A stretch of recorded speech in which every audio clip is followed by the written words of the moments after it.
Samajwadi party के पूर्व विधायक इरफान सोलंकी को इलाहाबाद हाई कोर्ट से बड़ी राहत मिली है। उनके जेल से बाहर आने का रास्ता अब लगभग साफ हो गया है।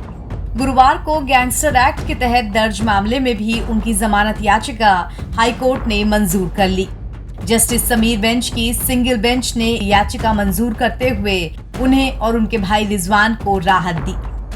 इलाहाबाद हाई कोर्ट ने कानपुर से समाजवादी पार्टी के पूर्व विधायक इरफान सोलंकी और उनके भाई रिजवान सोलंकी दोनों की जमानत मंजूर की है। अब सपा नेता का जेल से बाहर आने का रास्ता लगभग साफ हो गया है।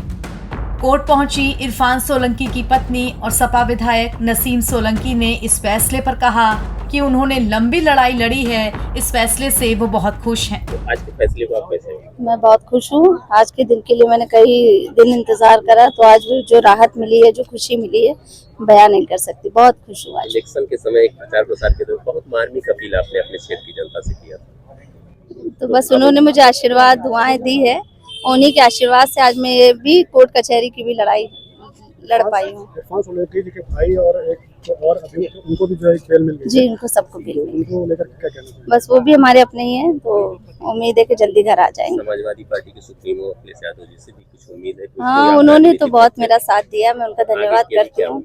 हमेशा उन्होंने मेरा साथ दिया है। वहीं कोर्ट ने क्या कहा, इरफान सोलंकी को किस शर्त पर जमानत मिली और रिहाई कब तक होगी, इस मामले पर उनके वकील ने क्या कहा, आइए आपको सुनाते हैं। देखिए, ये गैंगस्टर एक्ट का केस था जो दिसंबर 2022 में इरफान सोलंकी के खिलाफ लॉन्च हुआ था।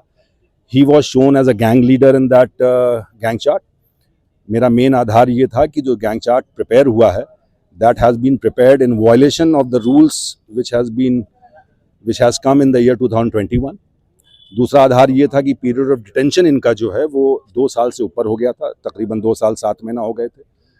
और तीसरा ग्राउंड ये था कि जो प्रेडिकेट ऑफेंस था, उस प्रेडिकेट ऑफेंस में डिवीजन बेंच ने ये कह दिया था कि prosecution has miserably failed to prove his case beyond reasonable doubts. तो ये 3 ग्राउंड्स थे। धीरे धीरे करके जितनी केसेज उनके ऊपर चार्ज थे सारे में आज के बाद सब में वो जमानत पे हैं और लिहाजा कल तक वो जेल से बाहर आ जाएंगे। एक और सवाल है जी, क्या कोई कंडीशनल जमानत हुई है? देखिए, अभी हमने ऑर्डर नहीं देखा है। कंडीशंस ज़रूर होंगी जो होती हैं, हमने क्योंकि ऑर्डर नहीं देखा है तो लिहाजा उसके बारे में। इस केस में जमानत मिलने के बाद अब सपा नेता इरफान सोलंकी के ऊपर अब कोई मामला नहीं बचा है। हाई कोर्ट ने गैंगस्टर मामले में जमानत याचिका मंजूर कर ली है। कानपुर नगर के जाजमऊ थाने में इरफान सोलंकी, उनके भाई रिजवान सोलंकी और इजराइल आटेवाला की जमानत अर्जियां भी मंजूर हो चुकी हैं। हाई कोर्ट ने दोनों पक्षों की बहस पूरी होने के बाद 2 सितंबर को फैसला रिजर्व किया था। सपा नेता इरफान सोलंकी 2 साल से जेल में है और फिलहाल वो महाराजगंज जिला कारागार में बंद है। इरफान सोलंकी, उनके भाई रिजवान सोलंकी और इजराइल आटेवाला के खिलाफ कानपुर के जाजमऊ थाने में 26 सितंबर 2022 को गैंगस्टर एक्ट के तहत मुकदमा दर्ज किया गया था। आरोप है कि इरफान सोलंकी ने गैंग बनाकर आर्थिक लाभ के लिए आम जनता को डराया।